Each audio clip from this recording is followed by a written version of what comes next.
मुफ्ती साहब, सफ़र में कज़ा थियल नमाज घर अची पूरी पढ़जे या कसर कजे?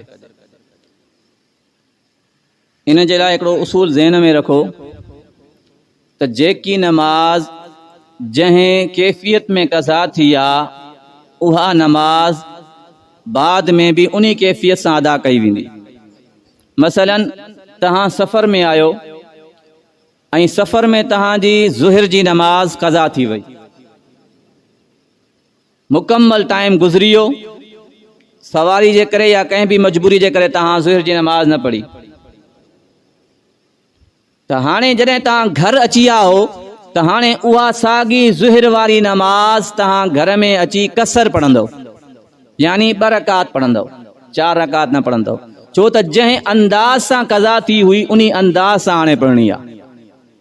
ईअं न आहे त हाणे त उहे घर में अची विया आसानी आहे 4 रकात पढ़ूं, बल्कि जंहिं अंदाज़ में कज़ा थी आहे उन्ही अंदाज़ में पढ़णी आहे। 4 रकात वारी आहे त 2 रकात नमाज पढ़णी आहे।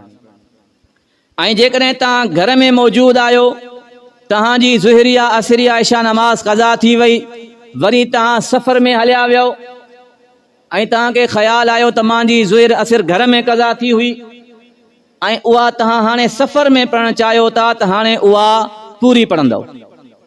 कज़ा भलिया सफ़र में कयो था, लेकिन इहा कज़ा थी हुई घर में पंहिंजे वतन में, त हाणे इहा नमाज सफ़र जे अंदर भी मुकम्मल पढ़णी आहे, कसर न आहे करणी। मुफ्ती साहब, मैयत जी 2 दफ़ा नमाज जनाज़ा पढ़णु सही आहे या न? हिकु दफ़ो जनाज़ो पढ़जी वियो, बाद में मैयत जो मामो अचे त दोबारा जनाज़ो पढ़जे या न? नमाज जनाज़ा जेकॾहिं वारिसनि पढ़ी आहे, मैयत जा वारिस मौजूद आहिनि, उन्हनि नमाज जनाज़ा पढ़ी छॾी आहे, या वारिसनि जी इजाज़त सां ॿियनि माण्हुनि पढ़ी छॾी आहे, त हाणे उन मैयत जी दोबारा नमाज जनाज़ा न पढ़बी। भलिया पोइ हिकिड़ो माइट काथी परे हुयो, बाद में आयो आहे, मामो हुजे, चाचो हुजे या को ॿियो रिश्तेदार हुजे, हिकिड़े रिश्तेदार जे बाद में अचण सां दोबारा नमाज जनाज़ा न थींदी। वारिसनि पाण हिकु दफ़ो पढ़ी छॾी आहे, मैयत जो पुटु आहे या मैयत जो भाउ आहे, पीउ आहे, चाचो आहे, जेके वारिस आहिनि उन्हनि पढ़ी छॾी आहे हिकु दफ़ो, त हाणे दोबारा इहो जनाज़ो न थींदो। हा, जेकॾहिं लाश वारिसनि खां अॻु में कंहिं ॿियनि खे मिली या हॉस्पिटल वारनि खे मिली, उन्हनि जेको आहे उन मैयत खे गुसल ॾियारे नमाज जनाज़ा पढ़ी छॾी, बाद में उहा मैयत वारिसनि जे हवाले कयूं, त हुननि छो त नमाज जनाज़ा वारिसनि जी इजाज़त खां बग़ैर पढ़ी हुई, त हाणे जॾहिं उहो जनाज़ो उहा मैयत वारिसनि वटि अची वई, त हाणे वारिस दोबारा नमाज जनाज़ा पढ़ी सघनि था, छो त इन्हनि अॻ में न पढ़ी हुई, न इन्हनि जी इजाज़त हुई। मुफ्ती साहब, कमाइण लाइ ॿाहिरि मुल्क वञण ऐं 3-4 साल घर खां परे रहण, छा इन सां निकाह टुटी वेंदो?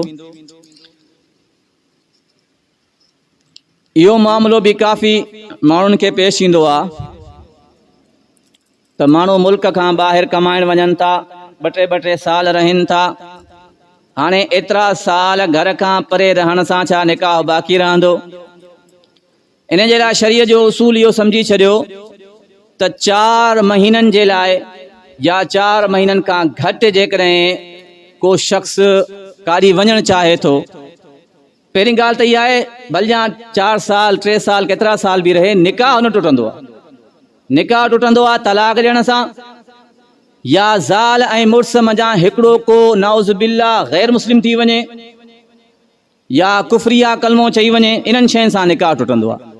ॿाहिरि मुल्क रहण सां निकाह न टुटंदो आहे। गुनाह हिकु अलॻि शइ आहे, हक़ तलफ़ी हिकु अलॻि शइ आहे, हक़ न अदा करणु हिकु अलॻि शइ आहे, उनजो हिकु अलॻि गुनाह आहे, लेकिन निकाह टुटण वारो जेको मसइलो आहे, इन सां निकाह टुटंदो न आहे।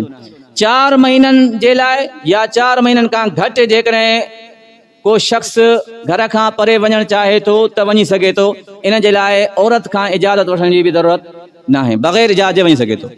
जेकॾहिं 4 महीननि खां वधीक ॿाहिरि मुल्क वञे या काॾहीं बि वञे कमाइण लाइ वञे या कंहिं बि जेको आहे मशहूरियत जे लाइ वञे त इन जे लाइ शर्त इहा आहे त पहिरियों घरवारी खां इजाज़त वठे। ॿी शर्त इहा आहे त इन अरसे में न मुड़ुस खे गुनाह में मुब्तला थियण जो ख़तरो आहे न औरत खे गुनाह में मुब्तला थियण जो ख़तरो आहे। टी शर्त इहा आहे त इन अरसे में औरत जे नान नफ़क़े खाइण पीअण समूरे शयुनि जो इंतज़ाम बि थियल हुजे त पोइ वञी सघे थो। जेकॾहिं एतिरे अरसे में या त मर्द गुनाह में मुब्तला थींदो या औरत गुनाह में मुब्तला थींदी त पोइ एतिरो अरसो घर खां परे रहणो जाइज़ न आहे। जंहिंमें गुनाह में मुब्तला थियण जो ख़दशो हुजे, ग़ालिब गुमान हुजे, यकीन हुजे त मुड़ुस ॿाहिरि रहंदो या त मुड़ुस गुनाह में मुब्तला थी सघे थो या औरत, त अहिड़ी सूरत में उनखे खपे त को कमाई जो को अहिड़ो इंतज़ाम करे जंहिंमें या त घरवारी हुन सां गॾु रहे या उहो घर जे क़रीब का नौकिरी या को कारोबार वग़ैरह इख़्तियार करे जंहिंमें उहो पंहिंजे ॿारनि बचनि सां गॾु रही सघे। जेकॾहिं औरत खे बि ख़बर आहे 2 साल घर खां ॿाहिरि हलियो वियो कोई मां गुनाह में मुब्तला थियण जो ख़तरो न आहे, मुड़ुस खे बि 100% यकीन आहे कोई गुनाह में मुब्तला थियण जो ख़तरो न आहे, त पोइ अहिड़ी सूरत में घरवारी जी इजाज़त सां माण्हू वञी सघे थो। अलाह सां सम्झण जी तौफ़ीक़।